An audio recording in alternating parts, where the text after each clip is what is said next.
아멘. 식사 맛있게 하셨어요? 오늘 우엉이 맛있더라고요. 우엉을 또 갖다가 먹었습니다. 이번 주에는 또 소풍도 있는데 연세가 어떻든 간에 많이 함께 오셔서 참여하시면 함께 즐거워하는 시간 됐으면 좋겠습니다. 오늘 본문은 하나님께서 우리 사도 바울을 통하여서 고린도 교회에 주신 편지죠. 우리에게 주어진 성경으로는 고린도 전서와 고린도 후서가 있습니다. 그런데 학자들은 실제로 편지를 주고받은 것은 훨씬 많았을 것이다 이렇게 기록하고 있습니다. 고린도 전서 전에도 이미 여러 번 편지가 주고받았던 것으로 보여집니다. 왜냐하면 고린도 전서에 나오는 표현들을 이렇게 가만히 보면 예전에 주고받았던 편지를 암시하는 내용이 나오거든요. 먼저 1장 11절에 글로의 지편으로 너희에 대한 말이 내게 들리니 이런 표현이 있고요. 5장 9절에는 내가 너희에게 쓴 편지에 이런 표현이 있어요. 바울이 보낸 거죠, 편지를. 또 7장 1절에는 너희가 쓴 문제에 대하여 이런 표현도 나옵니다. 교회에서도 고린도 교회에서도 바울에게 적극적으로 편지를 보내서 우리에게 이런 문제가 있습니다. 어떻게 하면 좋을까요? 이런 질문을 했던 것으로 보여집니다. 아마도 사도 바울이 고린도 교회를 이제 떠난 이후에도 이 교회와 편지를 주고받으면서 교회에 대해서 자꾸 권면하고 목회하였던 것으로 보입니다. 그럼 이 고린도 교회는 어떤 교회냐? 고린도 교회는요, 사도 바울이 2차 선교 여행 때에 개척하고 섬겼던 교회입니다. 사도행전 18장에 그 내용이 좀 나옵니다. 거기에 따르면 소스데네라고 해서 오늘 본문에 나온 이 사람 이야기도 나오고요. 그리고 고린도의 바울이 1년 6개월 머물렀던 것들도 나옵니다. 그 이후에는 수리아 지역, 지금의 시리아 지역으로 바울이 떠나가게 됩니다. 근데 이 1년 반이라는 기간이요, 다들 아시겠지만 이제 여기는 이제 지내보셔서 아시겠지만 1년 반 별로 안 길잖아요. 별로 긴 시간이 아닙니다. 특별히 한 사람이 그리고 한 교회가 통째로 변하기에는 너무 짧은 시간입니다. 하나님께서 물론 사람을 바꾸어 가실 때 한순간 갑자기 바꾸시는 경우도 있어요. 근데 보통은 우리 각자의 삶을 통하여 각자 만나는 개인의 어떤 관계들을 통하여 매일매일 조금씩 다루어 가시는 것들을 충분히 경험해 보셨을 것이라 생각합니다. 근데 이 고린도 교회가 어떤 교회였냐면, 고린도는 이제 도시인데 항구 도시이면서도 국제적인 상업 도시예요. 이 교회의 구성원들은 대부분 이방인이었을 것이라고 추정합니다. 그러면 이 교회 사람들이요, 이방인 출신이면 유대교 배경이 없다는 얘기죠. 그럼 이 사람들이 율법에 대해서 그 전에 몰랐을 거예요. 이제 그 전에 예수님은 물론이요, 하나님에 대해서 모르던 사람들이 어느 날 예수님을 만나서 이제 교회를 이룬 곳이 이 고린도 교회인 거예요. 그리고 이제 이 고린도 지역이 국제적인 도시라고 그랬잖아요. 아마 그 이방인들도 다양한 국적을 가진 다양한 민족들, 다양한 직업을 가진 사람들이 있었을 거예요. 그러면은 그런 배경도 없는 사람들이 각자 자기 뜻대로, 자기 민족의 어떤 법대로, 자기 민족의 특성대로 살던 사람들이 모여서 1년 6개월 만에 바뀌기가 쉽지 않았겠죠, 보통은. 그 중에서 뭐 바울이 이제 열심으로 섬길 때에 몇몇 사람들은 그 짧은 시간에도 충분히 바뀌었을 수도 있어요. 그리고 리더가 되었을 수도 있어요. 그러나 교회 전체가 바뀌기에는 너무 짧은 시간이었다는 거죠. 그래서 바울은 자신이 떠난 이후에도 계속 편지를 주고받으면서 고린도 교회에 하나님의 종으로서, 하나님의 사도로서 하나님의 말씀을 선포하고 또 선생으로 가르치고 명령을 이렇게 선포하기도 했던 것입니다. 특히 고린도 교회는 다른 교회들보다 이 성경에 나온 다른 교회들보다 여러 문제들이 많이 있었던 것으로 보여요. 이걸 어떻게 아냐면, 우리가 고린도 전서와 고린도 후서를 가만히 살펴보면 다양한 문제들이 나오거든요. 가장 먼저 나오는 것은 이제 분열의 문제부터 시작해서 가장 마지막에는 이제 부활을 없다라고 주장하는 사람들의 문제까지 정말 다양한 문제가 나옵니다. 이런 문제들을 볼 때에 이 교회 안에 여러 가지 어려움들이 있을 때 바울에게 이제 도움을 청했고, 바울이 이 상황 속에서 1년 6개월 동안 자신이 있는 동안 이들을 다 바꿔놓을 수 없었기 때문에 그 이후에도 계속해서 사역을 계속해 온 거예요. 어떻게 보면은 어, 조금 이제 설명을 더 하자면 이게 딴 교회에 대해서 어떻게 보면은 이제 한 거니까 조금 설명을 하자면 이때는 아마 사역자가 없었던 것 같아요. 이 고린도 교회에 사역자가 잠깐 부재중이었을 가능성이 굉장히 높아요. 고린도시에 있는 바울 기념교회를 보면은 역대 목회자들 이름이 새겨진 대리석판이 있어요. 근데 거기 가면은 이제 저 가보진 않았는데 인터넷으로 찾아보니까 이렇게 써 있대요. 1대가 바울로 써 있고 2대가 아볼로로 써 있고 3대가 실라로 써 있대요. 실제로 사도행전 18장에 따르면 이제 아볼로가 아가야 지방으로 가게 돼요. 근데 그 아볼로가 에베소에서 이제 브리스길라와 아볼라를 만나서 이제 예수님에 대해서 듣고 공부를 한 다음에 아가야 지방으로 가는데 이 아가야 지방이 그 당시 수도였던 것이 고린도예요. 그리고 그러면 이제 실제로 고린도로 갔냐? 보면 19장에 보면은 이제 그가 고린도에 이런 표현이 나와요. 19장 1절에 바울이 에베소에서 사역하고 있을 때 아볼로가 고린도에 있었다라고 19장 1절에 나오거든요. 그래서 실제로 이제 바울이 떠난 이후에 아볼로가 이제 이대 목회자로 간 것 같아요. 근데 오늘 본문이 있는 이제 고린도 전서를 보면요. 16장 12절에 이런 표현이 나와요. 바울이 형제 아볼로에게 고린도 교회로 가라고 많이 권하였으되 지금은 갈 뜻이 전혀 없으니 기회가 있으면 갈 것이다. 이런 표현이 나와요. 그럼 지금 아볼로가 고린도 교회에 있는 거예요? 없는 거예요? 없는 거죠. 바울 옆에 와 있는 거예요. 아마도 아볼로가 고린도 교회 생각하면서 힘들었나 봐요. 너무 힘들어서 나 못하겠다. 그리고서 이제 바울에게 그때 브리스길라와 이제 아볼로 아길라한테 배웠으니까 지금 그들이 있는 에베소로 간 것 같아요. 그래서 이 지금 사역자가 잠깐 이탈한 상황에 이제 이 바울이 이 상황에 내가 가만히 있을 수 없다. 그러면서 편지를 쓴 거예요. 그러니까 이제 뭐 이제 남의 교회에 뭐 이렇게 간섭하냐 이렇게 생각하실 상황이 전혀 아니라는 거예요. 그래서 어쨌든 바울이 지금 바울 자신에게 도움을 청하고 있는 지금 아볼로도 있고 여러 가지 뭐 근로의 지편에도 편지가 왔고 여러 가지 상황 속에서 이제 그 상황을 책임지고자 편지를 계속 쓰고 있는 상황이라는 건 거죠. 자, 그 상황 가운데 이제 그럼 바울이 어떻게 말씀을 시작하는지 그 나온 이제 오늘 본문이겠죠? 본문 1절을 제가 한번 다시 읽어볼게요. 하나님의 뜻을 따라 그리스도 예수의 사도로 부르심을 받은 바울과 형제 소스데네는 이제 이게 서신서니까 이제 자기소개를 하면서 인사를 시작하고 있어요. 근데 이제 바울이 다른 서신서를 쓴 것들을 가만히 보면은 보통 바울이 자기소개하는 게 둘 중에 하나예요. 하나는 하나님의 종이 자신의 종됨을 강조하는 표현들이 많이 나오고요. 또 하나는 하나님의 뜻에 따라 사도가 된 이 표현이 나온 경우들이 있어요. 오늘 보면 그 중에 후자죠. 왜 그랬을까? 뭐 간단해요. 사도성을 강조해야 되기 때문에 그래요. 지금 이 고린도 교회에 어떤 움직임이 있었냐? 바울의 사도성과 바울의 정통성을 의심하거나 도전하는 사람들이 있었어요. 바울의 가르침을 부정하는 사람들이 있었어요. 게다가 이제 바울이 떠나 있잖아요.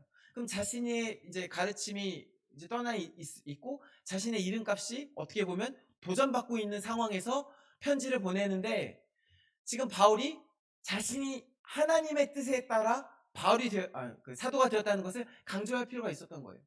그래서 지금 사도 바울은 다른 것이 아니라 하나님에게 위임받은 사도로서의 권위를 가지고 이 편지를 쓴다. 이렇게 하면서 자기를 소개하고 있다는 거예요.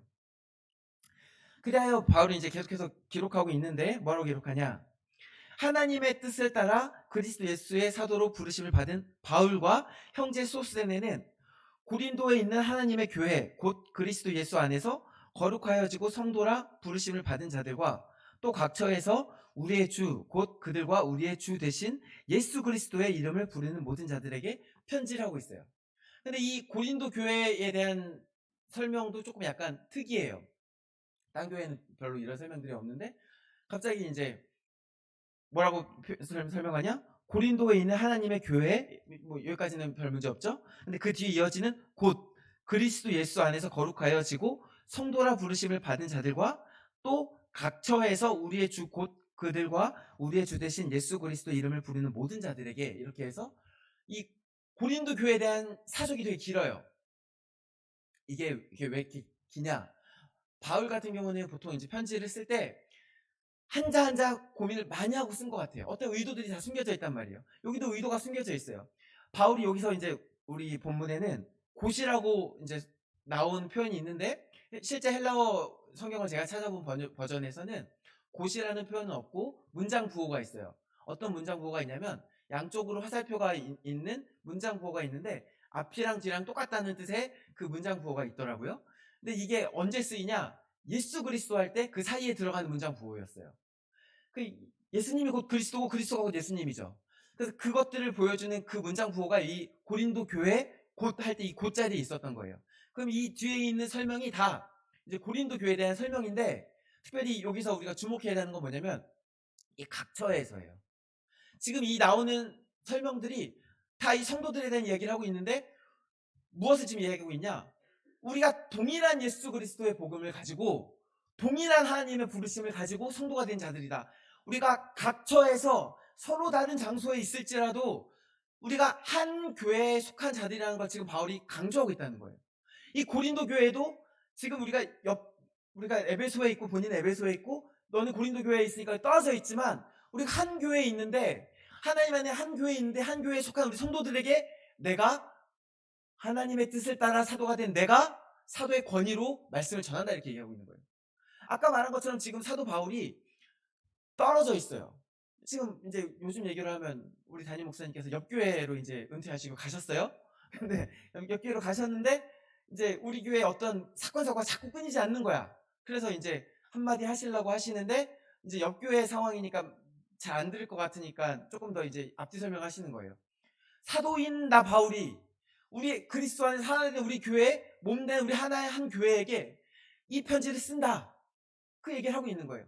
근데 뭐 아까 말씀드렸지만 오해하지 마시고, 지금 이 고린도 교회에 목회자가 있는데 불구하고 그 권위를 무시하고 바울이 편지를 쓰고 목회하는 것이 아니라, 사실 이제 그 다음에 아마 바울도 신라도 아마 그리고 그 다음에 있는 사역자까지 아마 바울과 계속 연결된 상태로 사역을 했을 거예요. 그런데 특히 지금 이 상황은 그 사역자까지도 자리를 비운 상황인 거예요.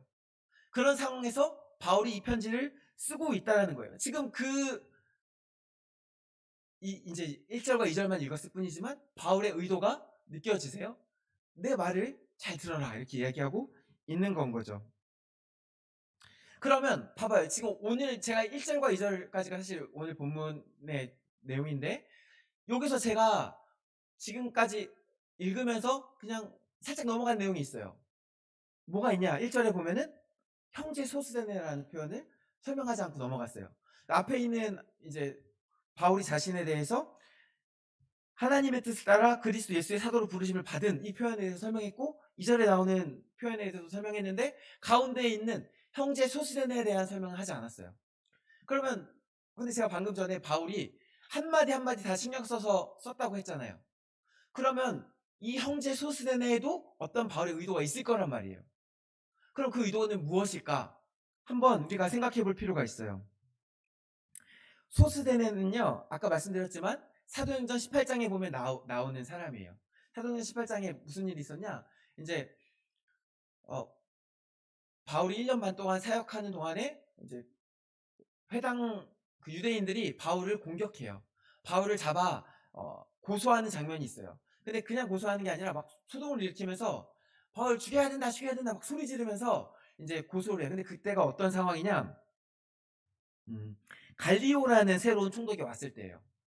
그래서 이게 보통 새로운 총독이 오면은 그 총독은 그 지역 상황을 잘 모르겠죠. 그런 상황에서 어떤 고소가 들어왔을 때 더 이제 앞뒤 상황들을 살피기보다 우리 말을 들을 것이다, 이런 계산이 있었는지 모르겠어요. 근데 어쨌든 앞뒤 가만히 있다가 이 갈료가 왔을 때 뭐 정확하게 뭔지 모르겠는데 기회다 생각하고 유대인들이 바울을 공격해요. 고소한단 말이에요. 이 바울이 이 고린도 교회가 법에 어긋나는 것들을 우리에게 가르친다. 우리의 풍속을 어긋나게 한다 이렇게 고소해요. 근데 그때 이 갈리오가 좀 똑똑했나 봐요. 이 문제가 유대인들 사이에 있는 종교적인 문제라는 거를 바로 캐치해요. 그래서 너희의 법과 너희의 풍습에 대한 거면 너희가 알아서 해라 그러면서 기각시켜요. 기각시켰더니 이제 그 다음에 어떤 일이 일어나냐? 무리들이 이 소스데네라는 사람을 때려요. 회당장 소스데네를 때려요. 그래서 이 무리들이 이제 정확하게 누구인지는 몰라요. 어떤 본문에는 그리스인이라는 표현이 나오기도 하는데 어떤 사본은 안 나오기도 해요. 그래서 유대인인지 그리스인인지 몰라요. 그리고 이 소스데네라는 사람이 왜 맞았는지도 몰라요. 성경에 안 나와요. 근데 어쨌든 유대인이 바울을 고소했다가 실패하니까 이 사람을 때려. 그럼 이제 볼 수 있는 게 두 가지 생각할 수 있는 거예요. 하나는 이제 바울을 못 때렸으니까 바울을 공격하는 게 실패했으니까 대신 바울 근처에 있는 조물하게라도 좀 때리자. 그래서 이렇게 때려서 퍼프리 했을 수도 있어요.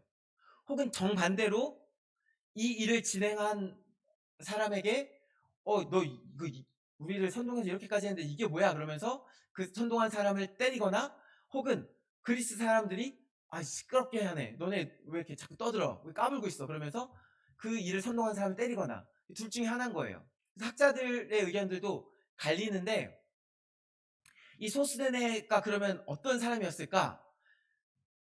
제가 믿기에는 이 사람이 후자일 것 같아요. 바울을 공격했던 사람일 것 같아요.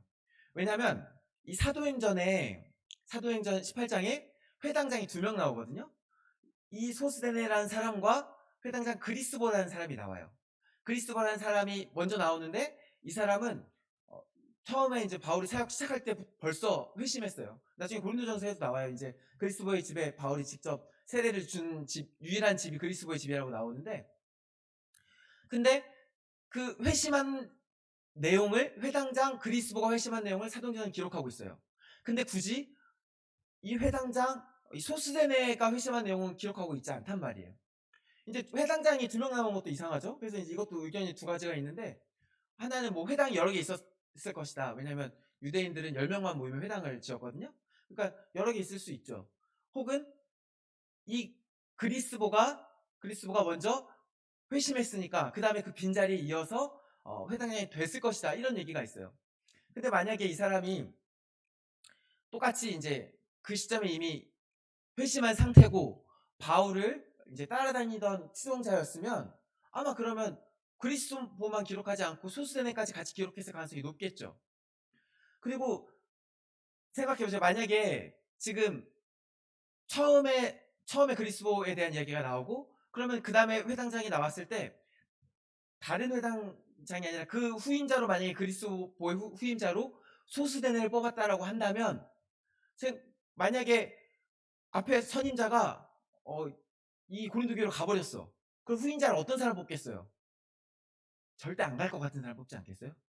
더 강경한 사람을 뽑지 않겠어요?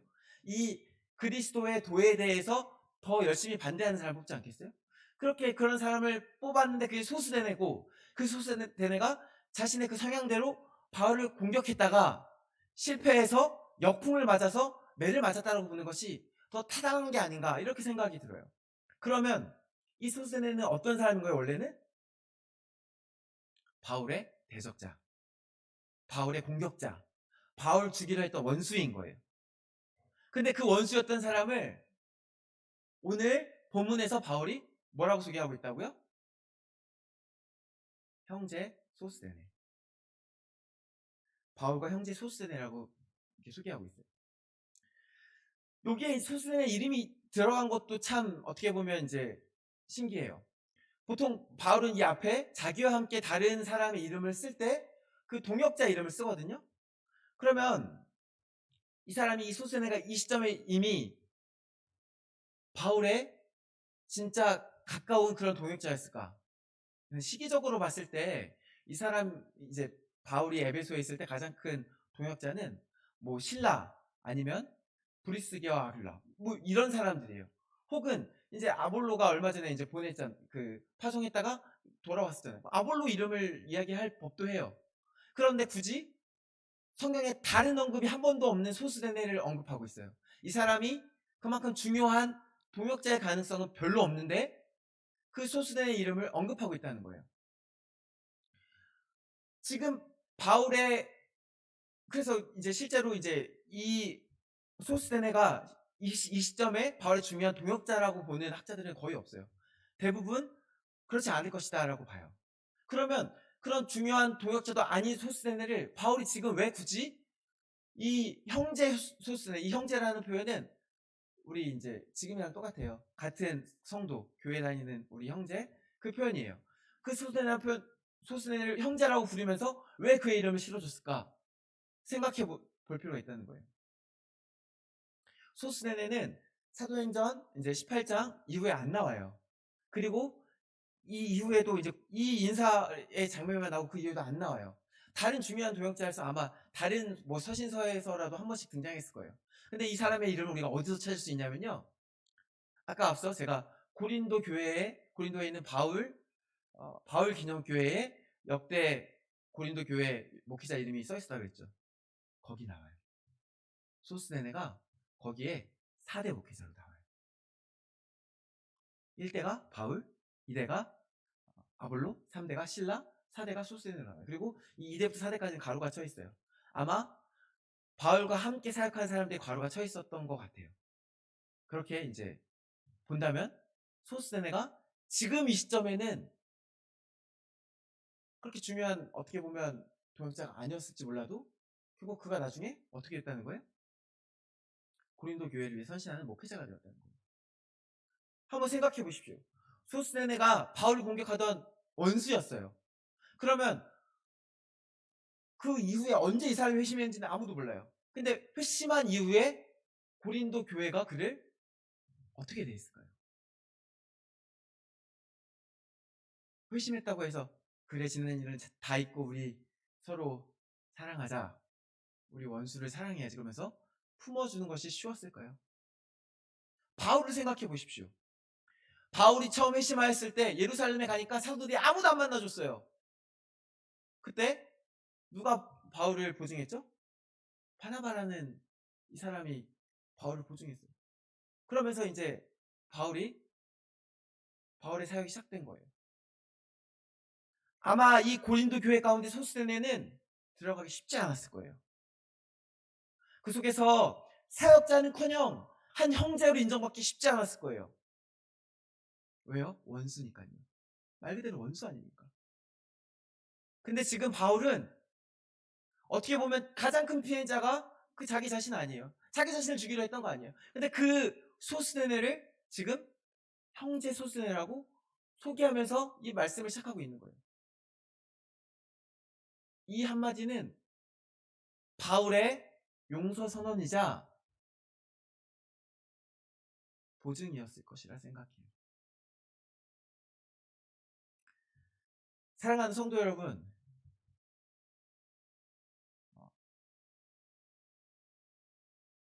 저는 이제 사실 이게 뭐 누구한테 막 시비를 거는 건 아닌데 누가 저한테 시비를 걸었을 때 결코 참지 않습니다. 잘 싸우는 성격인데 요즘은 좀 참으려고 하고 있어요. 왜냐면 하나님 안에서 그게 틀린 것 같아가지고 이제 다듬어 가시고 있는 중인데 누가 나를 공격했어요. 그럼 그 사람 원수잖아요. 그러면 제가 할 수 있는 최선은 뭐냐면 이제 최대한 맞서 공격하지 않는 것 정도예요. 근데 지금 바울은 어떻게 하고 있는 거예요? 그 사람을 공적으로 내 형제다. 우리 형제다. 그가 원수였으나 이제 내 형제다. 이렇게 이야기하고 있는 거예요. 원수를 사랑하라는 말씀이 있죠. 근데 그거 그냥 우리가 막 하려고 하면 못하죠. 그래서 하려고 그러면 이제 그 말씀이 싫어지게 되죠. 근데 그 말씀을 마음에 품을 때 이 바울과 같은 모습들이 우리 삶에 나타날 수 있어요. 우리 공격하는 사람들이 있어요. 정말 택도 없는 걸로 공격하는 사람들이 있어요. 뒤통수를 치는 사람이 얼마나 많아요. 돈 조금 걸려있으면 그깟 몇십, 몇백, 몇천만 원에 몇십 년에 형제 같았던 사람도 막 배신하고 그러잖아요. 그런 사람 보면은 맞서 싸우고 싶죠. 용서하고 싶지 않죠. 바울은 안 그랬겠어요? 바울도 성격이 처음에 불같았던 것 같은데. 그런데 그 가운데 하나님을 만나고 예수님을 만나고 예수님을 마음속에 품고 날마다 죽을 때 그 한 걸음 더 나갈 수 있게 된 것이라고 생각해요. 사랑하는 성도 여러분, 우리가 이제 말씀을 볼 때 그 말씀에 있는 것들대로 예수님처럼 살아야 한다고 하지만 못 살죠. 그러나 예수님을 품고 바라볼 때 콩알만큼이라도 하루에 콩알만큼이라도 그쪽으로 나아갈 수 있는 우리 삶이 되기를 소망해요. 우리가 예수님처럼 못 살죠. 아, 눈에 밟히는 거 많죠. 저 사람 이래서 싫고 저 사람 이래서 잘못했고 심지어 내가 실제 잘못한 경우도 많아요. 그래도 예수님이라면 어떻게 하셨을까?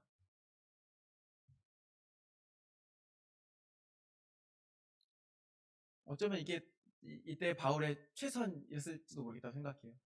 그냥 딱 그 정도 언급해 주는 것. 형제 소스 때문에. 그리고 그 가운데 어떤 일이 일어났다고요? 그가 나중에 고린도 교회 사역자로서 교회를 섬기는 헌신하는 헌신자가 되었어요. 바라기는 우리가 살면서 한 걸음, 어쩌면 반 걸음, 아니면 반의 반의 반 걸음, 예수님을 보면서 조금이라도 나갈 수 있기를 바랍니다.